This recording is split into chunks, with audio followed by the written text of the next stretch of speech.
ఈ రోజు ప్రపంచవ్యాప్తంగా అంతర్జాతీయ శ్రామిక మహిళా పోరాట దినాన్ని జరుపుకుంటున్నటువంటి వారందరికీ కూడా అరుణోదయ సాంస్కృతిక సమాఖ్య తరఫున ఉమ్మడి ప్రజా సంఘాల వేదిక తరఫున శుభాకాంక్షలు కూడా తెలియజేస్తా ఉన్నాం. ఈ రోజు జరిగేటువంటి మార్చి 8న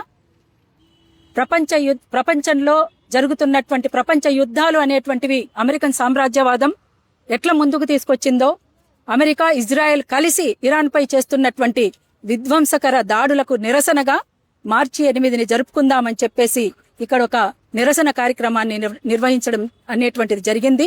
ఈరోజు మొత్తంగా ఈ యుద్ధాలలో బలైపోయేది మహిళలు, పసిపిల్లలే.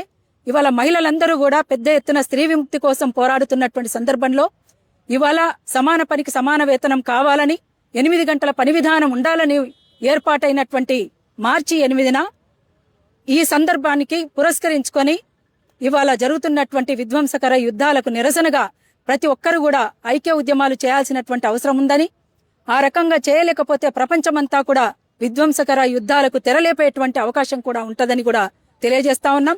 కేవలం ఇరాక్ లో జరుగుతున్నటువంటి యుద్ధమే కాకుండా ఇండియాకు వచ్చిపోతున్నటువంటి సైనిక దళాలను ఇండియా బార్డర్లోనే అమెరికన్ సామ్రాజ్యవాదులు, ఇజ్రాయెల్ కలిసి దాడులకు ఉసిగొలిపినటువంటి పరిస్థితి ఉంది.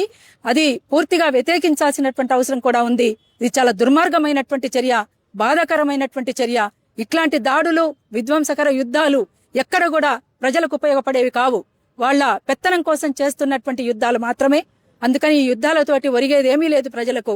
కావున ప్రజలంతా కూడా ముక్తకంఠంతో ఈ విషయం పైన నిరసనకు దిగాల్సినటువంటి అవసరం ఉంటుందని భావించి మార్చి 8న జరిగేటువంటి ఈ కార్యక్రమాన్ని ఇక్కడ ఉమ్మడి ప్రజా సంఘాల ఉమ్మడి వేదిక జరుపుతుంది. Thank you.